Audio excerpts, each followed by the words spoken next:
Hey everyone, welcome to the Student Loan Planner podcast. Today we're going to talk about something that I get a lot of questions about and that most people have no idea that is even possible. Can you work part-time or not at all if you have over $100,000 of student loan debt? This is a really interesting question. It has some life-changing implications for a lot of you out there that have young children or hobbies or things you'd rather do with your time.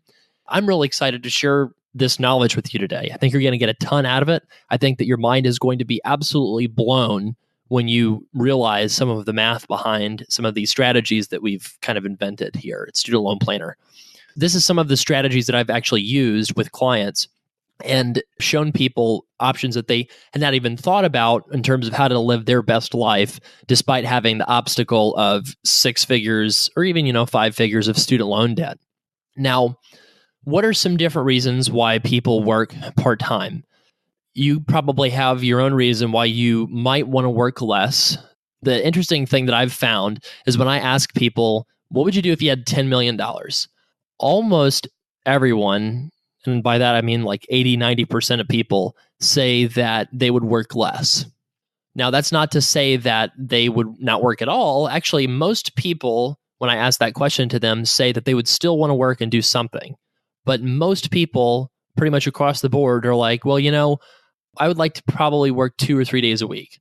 When you tell somebody that they're financially independent, they can do anything they want, you have all the money in the world that you need, they still want to have purpose in work, but they just would like to do their job a little bit less. They have more time in the day for other things, right?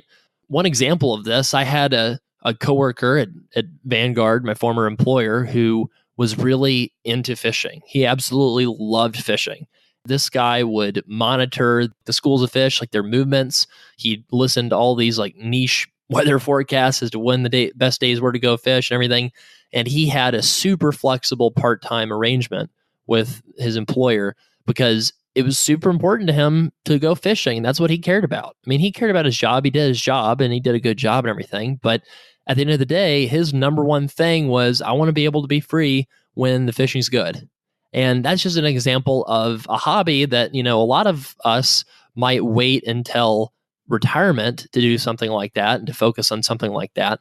But the cool thing is if you're creative and you don't care about what other people think and you're willing to let the haters be haters, then you can do some pretty cool things and still have more time in your day for the hobbies that you can't do because you're chained to the desk or you're chained, to your post at the hospital or the pharmacy or the law firm or wherever you're sitting at this week. Now, hobbies, that's certainly one thing that people would like to have more time for.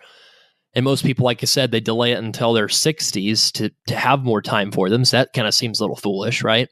Now, the other reasons for wanting to work part-time or just work fewer hours is maybe you have kids. Maybe you already have kids now. Maybe you have one in the way. Maybe you would love to have more days with your children rather than having to drop them off at daycare or having some nanny watch them. And maybe you don't want that. And that's totally okay. By the way, this is not at all saying that you should work part-time or you shouldn't work. That's not at all what I'm saying. Please don't hear that. If you want to work full-time, if you enjoy your job, do that and work your tail off. If you want to be a workaholic, be a workaholic. I just want to make sure that what you want is what you're actually doing in your life and that the financial challenges of big student loans are not standing in the way of you living your best life. Say you have kids, 1, 2, 3, 4. One time somebody actually sent me an email, said that they broke my calculator because they had 9 kids and I didn't program the calculator for a family size of 11. So maybe you have that many children or anything in between. Maybe you want to spend more time with them. That's a perfectly good reason to work part-time and have more time to spend with your children rather than at your employer. Maybe you just want more time for yourself. I think that if you think about the opportunity to read and maybe work out more or to just feel like you can get more done around the house or prepare more meals and do meal planning, or maybe, there's just a lot of different things. Maybe you just want to have more time to meditate or pray or read your Bible or go to community events or volunteer, whatever it is that's important to you, whatever it is that drives you. Maybe you just want more time for self-care.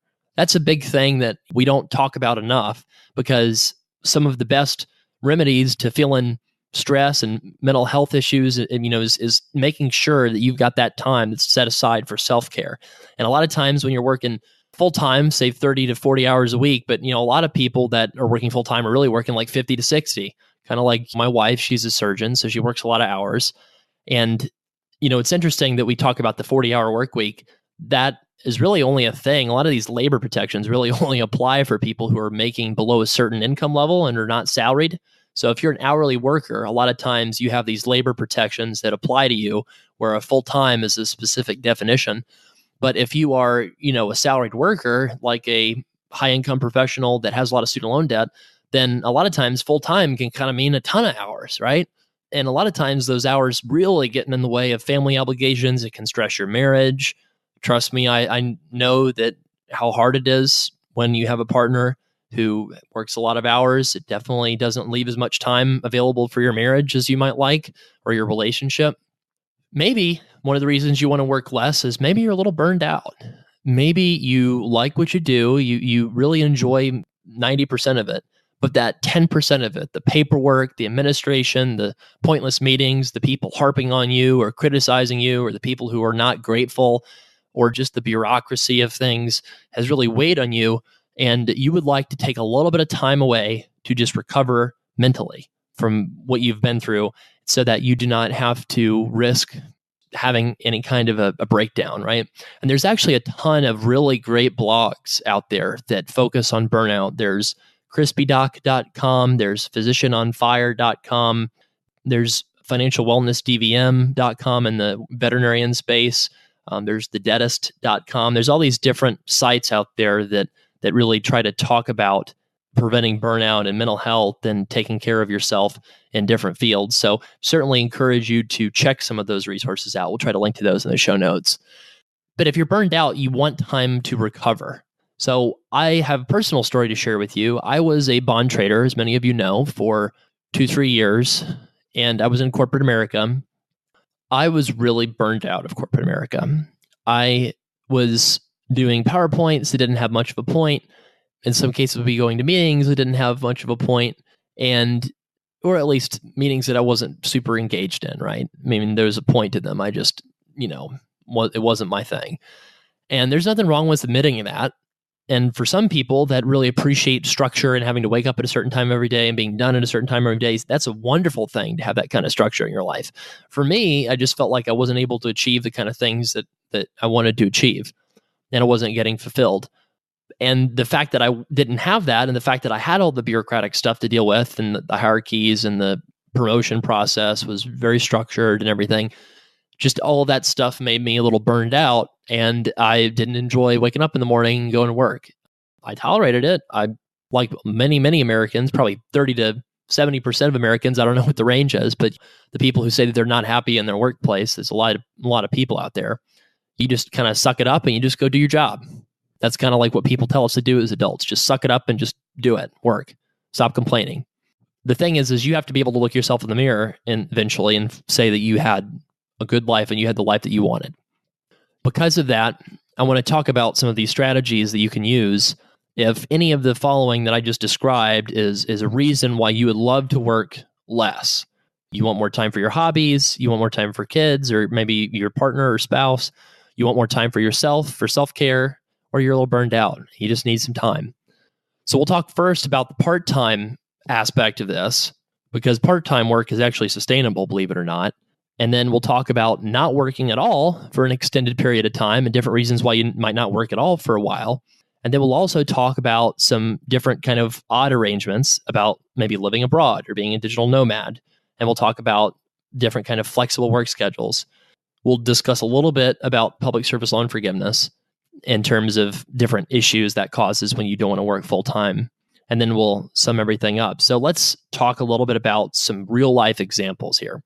Let's assume that we have a attorney making about $65,000 a year. This attorney's wife makes $40,000 a year, just doing a corporate job, no student loan debt, and the attorney has $200,000 of student debt. Now, if this lawyer, if he paid back his loans on the pay-as-you-earn plan, he'd pay about $180,000 over 20 years, assuming a very steady rate of growth. And that tax bomb at the end with a 40% tax rate would be about $120,000. And if you did a little bit of math that you don't have to worry about, I did it for you, the cost in today's dollars would be about $157,000. Now, the cost of this person's loans every month on the pay-as-you-earn plan would be about $561 a month. This guy would have to save about $350 a month for the tax bomb.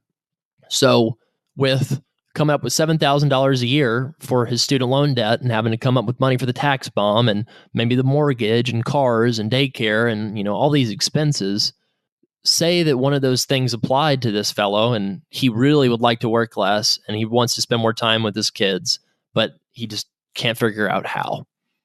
So here's what you could do. Let's say that this lawyer works less.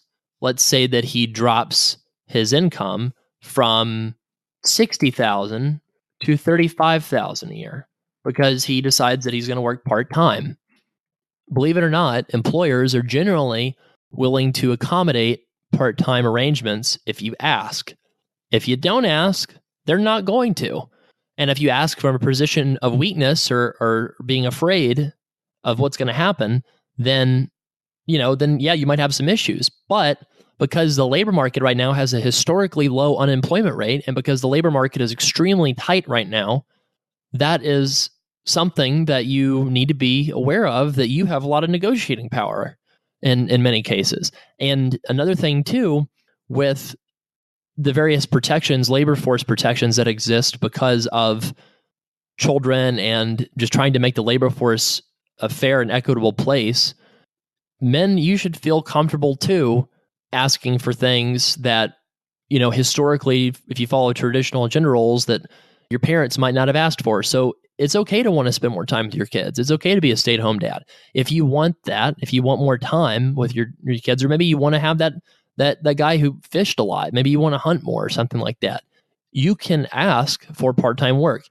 You could lose your job, or you could just, what's most likely is they would just say, well, we don't have an opportunity like that.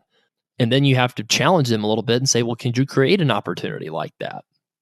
And if you're creative, you can talk about it from a position of mutual gain rather than just something that you want.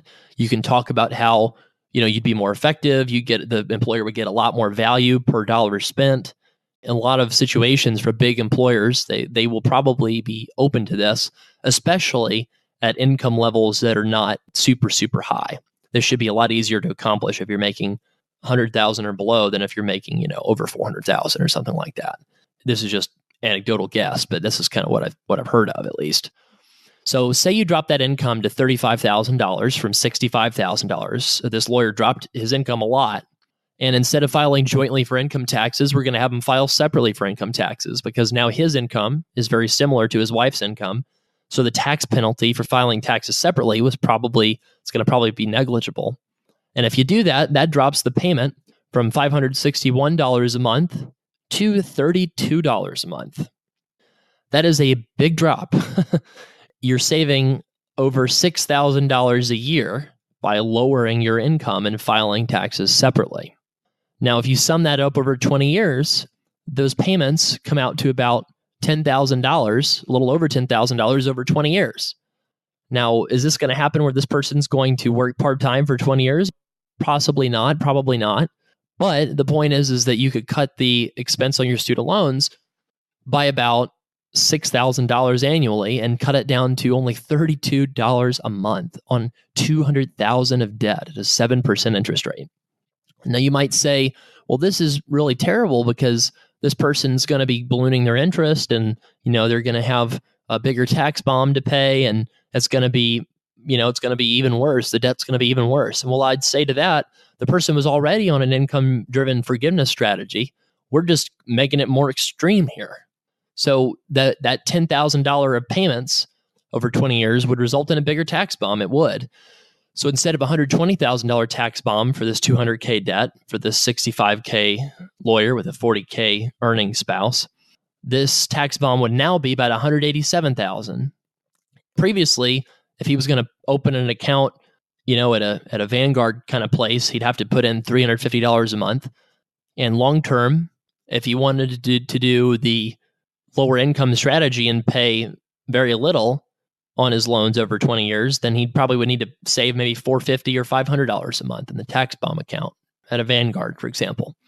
But the cash flow out of pocket over 20 years with pay with the higher income was $180,000, and the income-driven payments on pay over 20 years with the lower income was only $10,000. So basically, he's paying almost nothing by going part-time and working less. The cost on that for his student loans is vastly, vastly cheaper, folks. So he's probably saving close to $100,000 by doing this part-time strategy in today's dollars. You eliminated a $6,000 to $7,000 expense by reducing income and filing separately here. So you're taking income from 65 to 30 to 35,000. So that's a $30,000 drop in income. But let's assume that this lawyer is in a medium tax state like a North Carolina, somewhere where housing costs are not small, but they're not terrible. And we'll say that, he's saving on Social Security tax, Medicare tax, state and federal income tax. And he's also saving on the student loans, obviously, but we'll say that the difference between his income is $30,000 before taxes, but after taxes, it's only $20,000. After you eliminate the difference in the loan payments and subtract out the higher tax bomb payments, then that's about a $5,000 difference with lower income basically from the savings, basically. So the student loan savings, if you want to think about it in terms of the lower payment, you're saving $5,000, you're getting kind of like a $5,000 raise by having a lower income. So that difference in income after taxes is $20,000. Factor in the student loans, now it's like $15,000. So he reduced his hours probably by around 50% or so, but instead of only having a $30,000 drop in income, it's really $15,000 after taxes and after adjusting for the student loans. Now, what are some ways that you could get $15,000 in take-home pay back into the budget so that you don't have to worry about that drop in income? Let's say that $15,000 is a little bit over, what is that, $1,100 a month or $1,200 a month, something like that.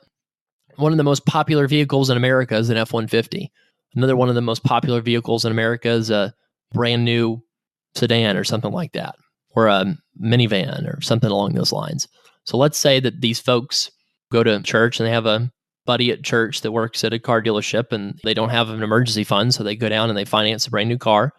Nothing wrong with that. I mean, in terms of that's, a legitimate way to make money, right?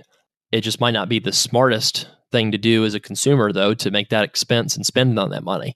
Because say you do the typical thing that a lot of Americans do and you buy two brand new cars, well, that's about $600 a month.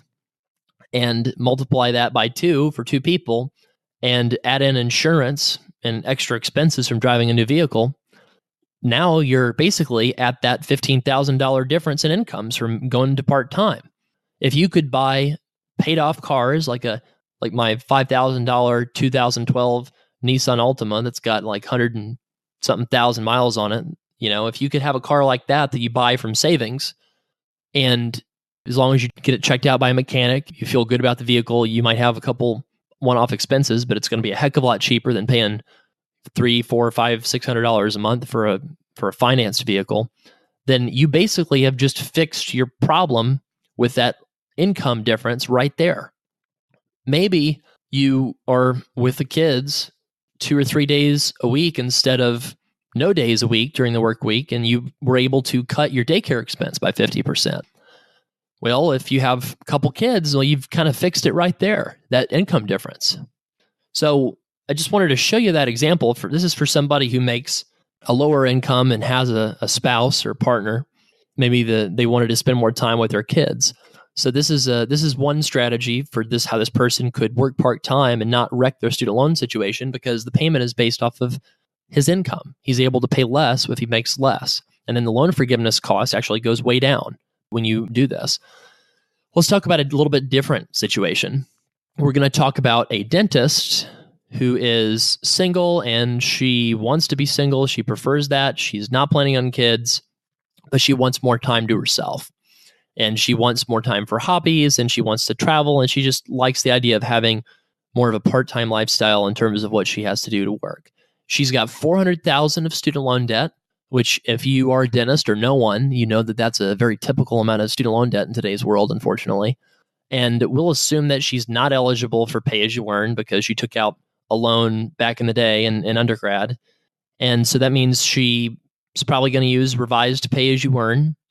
And if she works making $150K, and let's say that this dentist has read all my stuff about corporate dentistry, how it's not the best thing for you, how you want to own and be an owner to maximize your results financially. Let's say she's like, yeah, you know what? That's fine. Like, owning is just not for me. I just don't want to be a practice owner. I don't want to partner with anybody. I just want to be an associate. Even though that's not in my best interest financially, I'm cool with that. And so let's say that our dentist, she makes about that $150,000. She's going to have to pay about $1,100 a month on revised pay-as-you-earn. And that's going to amount to $480,000 of payments over 25 years. And furthermore, she's going to have a $200,000 tax bomb to boot. So to prepare for that, she'd have to save about $375 a month in, a Vanguard account, again, like a 5% return or something like that. Let's say that she's working 5 days a week and she's a little burned out and she's in a place where she'd love to have more time outdoors, or she'd love to, like I said, just have more time to just read, or, you know what, it's okay to watch Netflix. Relax, like, enjoy life. We're only on this life in this life on Earth for a limited time frame. And I feel very passionate that you should seek your calling and go for that, or seek what you want to do, what you think is the best use of your time, and do that. Now, for a lot of people, they think that they need to work full time and they like working full time, and that's great. For other people, they're like, wow, this is really doesn't feel right. So I think that this should be a judgment-free zone here. Certainly that is the case for our Student Loan Planner podcast. Like, I'm going to do my absolute best to never judge somebody for their decisions. I'll tell you what I try to do is I try to figure out what's important to you, and I try to figure out what your goals are, what makes you tick, what you want to achieve in life, and then I'm going to be super opinionated about what you need to do to fix it. But if somebody says, I want to work part-time and I don't want to own and all those things, like, that's fine. That's your decision. It's not my decision. I just want to make sure that you know all your options. So let's say that this person drops her income from $150,000 for 5 days a week down to $90,000 working 3 days a week. Is this responsible with $400,000 of student loan debt? Or is that crazy and something that could wreck someone's life by doing that? Here's how this would work. If you drop your income from $150,000 to $90,000, then you could drop your payment from $1,100 a month to $600 a month, approximately. Instead of paying $480,000 over 25 years, she'd pay $261,000 over 25 years. The tax bomb would go up, but it'd only go up from about $200,000 to $250,000. And your tax bomb savings every month, you'd have that go up from about $375 a month to about $450 a month. And recall that the revised pay-as-you-earn plan covers a lot of the interest subsidies. So when you work less, you're subsidized even more. So that's why your tax bomb is not nearly as high. And if you look at the cost of this strategy in today's dollars, if you basically do a little math formula and you say, what is the cost of this path on repay for this dentist if she had to write a check today? Under the full-time approach, she'd have to be making about $324,000 in that check. In other words, she'd have to pay about $324,000 all at once. And that's what the cost would be in today's dollars, $324,000. If she went part-time instead, then the cost in today's dollars would be about $216,000. And so that's savings of over $100,000. That means by working part-time, she basically cuts her payment in half, slightly increases her tax bomb savings amount. And let me ask you a question. Can you live on $90,000 a year? Most dentists are going to be spending more money than that. But here's something that's kind of interesting. If you make $90,000 per year, that puts you in the top 1/3 of all households in America. So if you're going to make that much money and you are making more than 2/3 of people who, a lot of these people are families with children, and if you're single, then there's absolutely no reason why you couldn't afford to easily live comfortably on this amount. So on the lower income spectrum, a lot of the expenses like daycare, cars, a lot of these unforced errors really can add up, and you can fix some of those, and you can work less, and that's okay. It's a reasonable decision, and your payment might almost be nothing. And at the high income spectrum, if you're making a very high income, then if you can negotiate a part-time arrangement, then you have to look at what your income is relative to the rest of America, and instead of looking at it what it is compared to your peers. Because if you're working part-time hours but making almost six figures, that's a heck of a good salary. Most people don't ever make that in their lives. So that means that you have more flexibility than you ever dreamed of to work fewer hours. And because you have federal student loan debt, you can make this work and take advantage of this loophole that people are not talking about. Now, what if you have private student loans? Can you do this for those? Obviously, the answer is no. So if you have private student loans and you really like this approach, then the thing that you need to do is to try to cut your expense as much as you possibly can by getting rid of those private student loan debt. So private student loans, they have a big monthly payment that's required of you. That means that you want to go to a studentloanplanner.com/refi, REFI, and get a cashback bonus if you can refinance that private loan. You can refinance only the private loans, and you don't have to pay down the federal loans if you have those. Like I had a case recently where somebody had a lot of private loans and a lot of federal loans. So if that person wanted to work less and be part-time, she should probably pay off all of her private loans with refinancing. And if she can't qualify to refinance, try to pay it down until she can, and then refinance and get rid of that private debt. So that's pretty much the only kind of student loan that'll stand in the way of you going part-time. I guess the other option would be too, if you had less than $50,000 of student loan debt.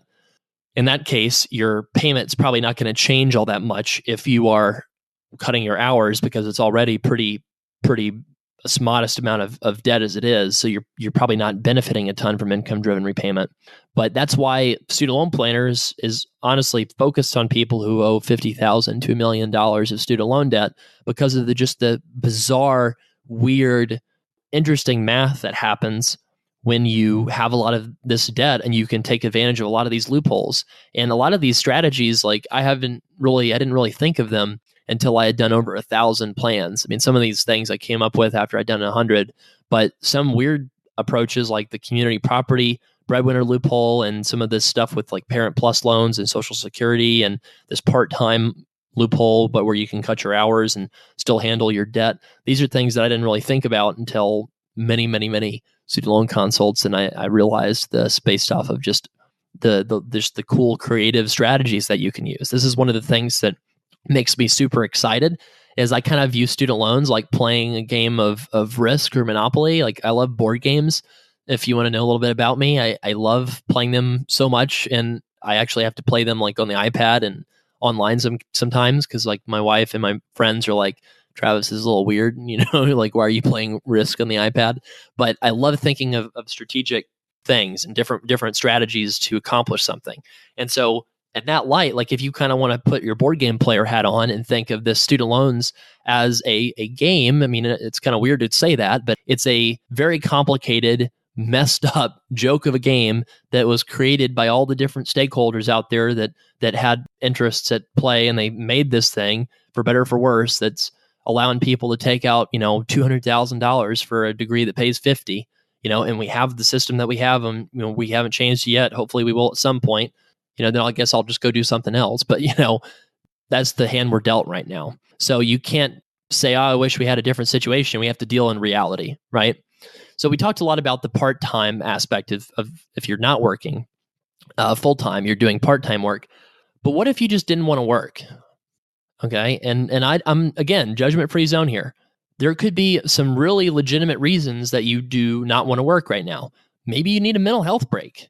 Certainly, if you're depressed and you're just really not in a good place, and you think that stopping your work and traveling a little bit, or taking some time away, or just recharging your batteries, or doing something like that could help, then you should do that. Maybe you just needed a little sabbatical. I think that in academia, they offer these and they're fantastic because the idea behind a sabbatical is you go off and kind of detach a little bit. You go read, you do some more research, you work on issues that are interesting to you, you take some time off from teaching. And we should have this more in the private sector. The only reason why we don't is I think that a lot of people are paycheck to paycheck with their expenses. And so they can't afford to do a sabbatical unless they had someone that was going to pay them for it. And so in academia, a lot of people will get paid to do sabbaticals and, in certain kind of prestigious kind of roles. And in a private sector job, or when you're just on your own, you can do a sabbatical. It's called quitting your job and getting another one down the line. I did that. I mean, I could have gone back to work if I really wanted to. I'm glad I'd started this, and hopefully you are too. But I have friends that tried to do early retirement, or they went on a sabbatical and they did it for a year or two and they kind of got bored of it, or they financially had to go back to work, and then they went and got another job. And if it had been in a recession, they probably would have had to have taken a worse job than they would have maybe that they had quit from.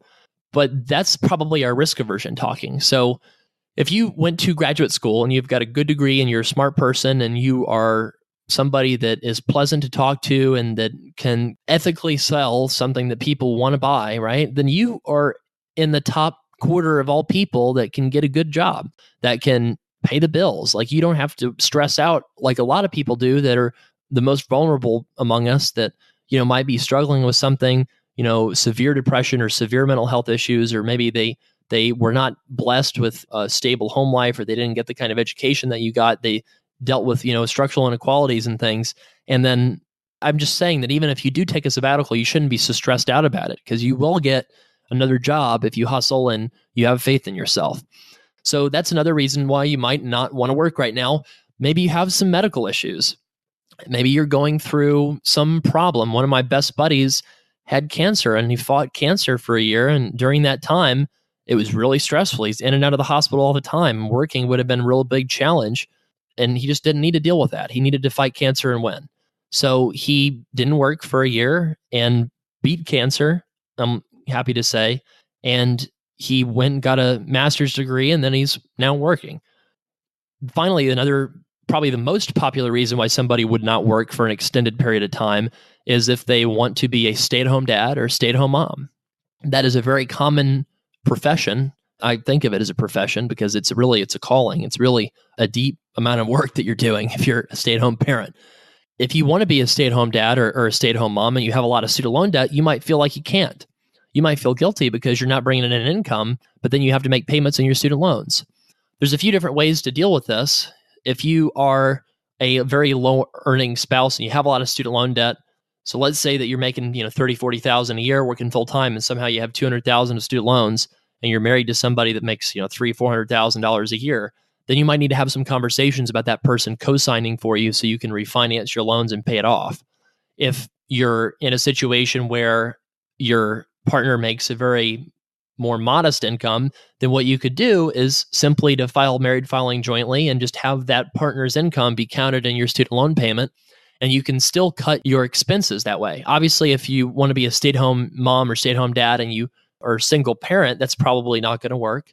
You have to have some source of income. But if you have a partner who makes that paycheck hit the family bank account every 2 weeks and you can afford to be a stay-at-home parent, then the only thing that you have to be okay with is being able to, at either one of two things, file separately for taxes and pay the tax penalty and have a tax penalty be the cost, and your student loan payment in that case would be zero, or file jointly if it's more advantageous to file jointly, and then you can pay 10% of the discretionary income for the family.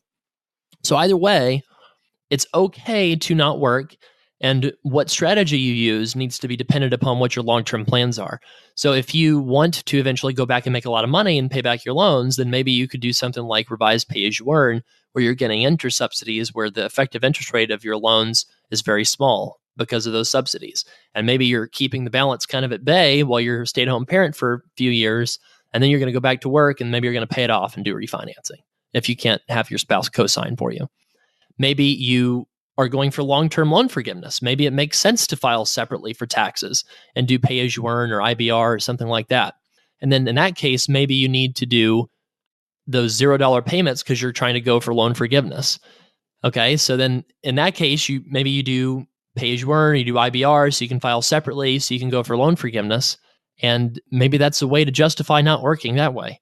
Perhaps you are doing a temporary time away because of a sabbatical, or you're doing that mental health break, or you're having medical issues. Do not go into forbearance because you have an alternative. Instead of doing forbearance, you can call up your loan servicer and simply tell them the truth, which is, I no longer have a taxable income. Can you recalculate my payment? You're allowed to do this at any time. You don't have to wait until you recertify your loans.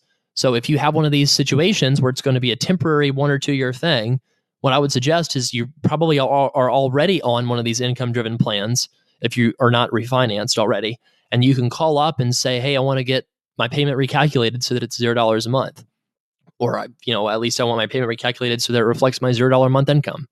So this is a way that you can work not at all if you have a lot of student loan debt. You just have to figure out the budget part of things. Now, what about living abroad and traveling? There's something called the Foreign Earned Income Tax Exclusion, the FEIE.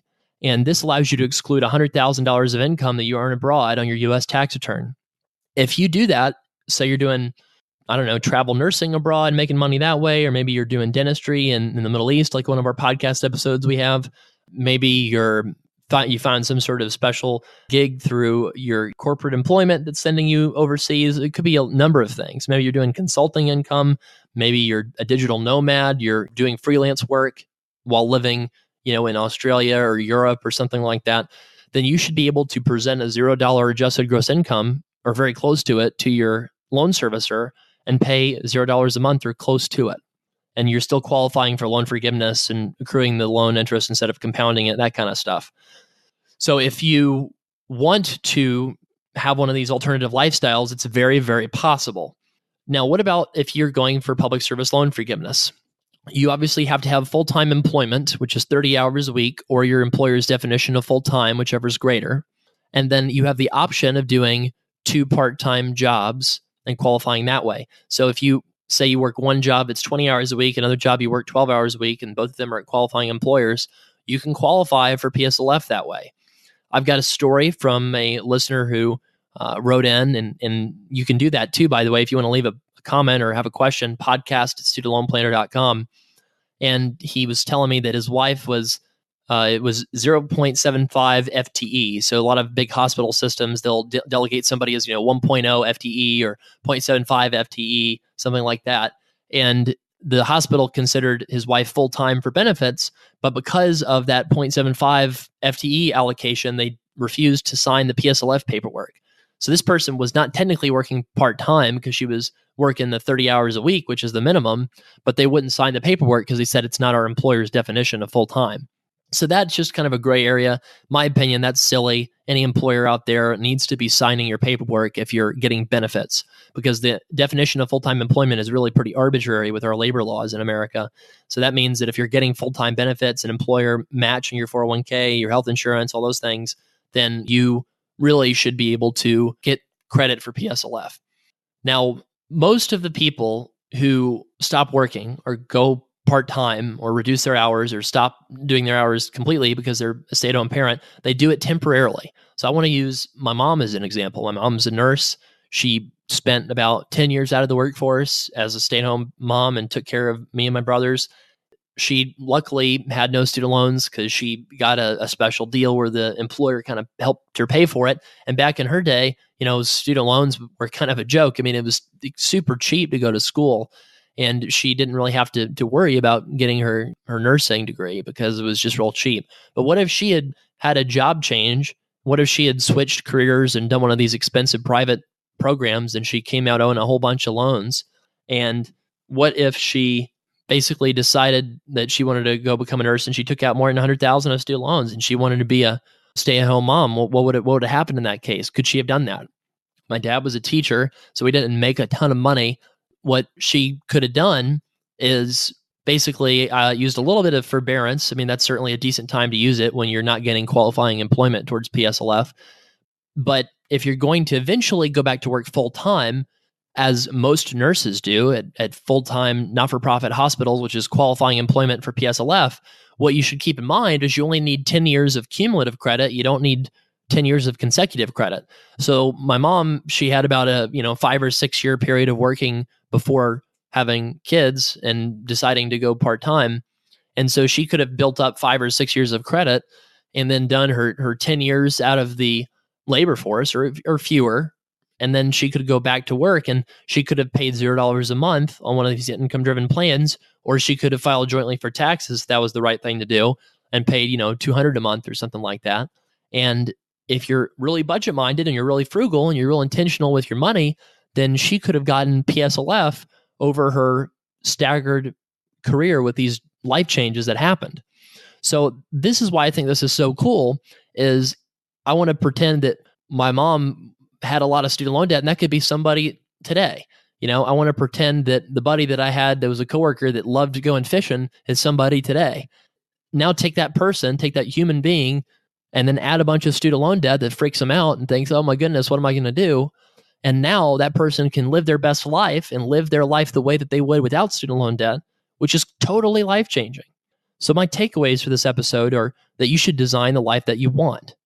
You should figure out how to best plan for your debt. And obviously, studentloanplanner.com/help.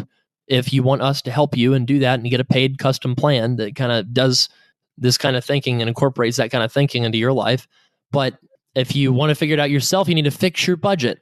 You need to get your spending tracked in Mint.com or YNAB, you need a budget.com, and limit expenses on things not important to you. So that car expense, the housing expense, the going out to eat, whatever is not as important to you as having the schedule that you want in your life needs to go so that you can get the schedule that you want with your life. If you're struggling with how you would cut your spending, I can't suggest it enough. This budget consult that my colleague Rob does, you can reach out to us. Like I said, podcast at studentloanplanner.com if you'd like info on that. But he does a spending audit and he tells you what he thinks that you need to cut out of your budget based off of a consultative approach, talking to you about what's most important. And he'll track everything. He'll organize everything from like a mint.com, and he'll explain the steps to take to cut your spending by a certain target level that you need it to be cut by. So that expense for that's only $295. It's actually cheaper than his student loan consult rate. And this is something that we're trying to do more of just to see if it's something that's scalable or not. It takes a lot of work, but he really likes doing it. That's basically the summary of everything that we do at Student Loan Planner is, do we like doing it? Does it help a lot of people? Can we do it for a reasonable cost? And can we do thousands of them? And if that's the case, then we try to offer that. You can also just reach out to Rob directly. Rob's email is rob@studentloanplanner.com, and ask him about doing that budget consult if this is something that you're really interested in, reducing your hours, trying to figure out your spending. Obviously, the student loan consult is a little bit of a different product, and that's if you have a lot of student loan debt and you haven't gotten a plan for us yet, I would encourage you to do that first, get the plan for the student loans, and then see if you still need that budget consult. Now, if you want to work part-time or not at all, you can do that. Do not let the peanut gallery decide what you are going to do in your life. Make that decision for yourself and make that decision that's best for you and your family. So thanks so much for listening. Really appreciate the fact that you're still here. You're listening to this episode. You're taking into account all these different things. I hope you enjoy it. Podcasting can be a little spooky at times. I want to hear back from you. So comment, reach out to us, tell us what you think of the show, tell us what you want to hear more of. And thank you so much for being part of the Student Loan Planner podcast community. Thanks for listening to today's show. If you wanted to learn more about getting a custom student loan plan, visit studentloanplanner.com/help. Show notes are available at studentloanplanner.com/the number of today's episode. And finally, if you like your Student Loan Planner podcast, leave us a review or share it with someone who owes more than you. Keep calm and build wealth, y'all.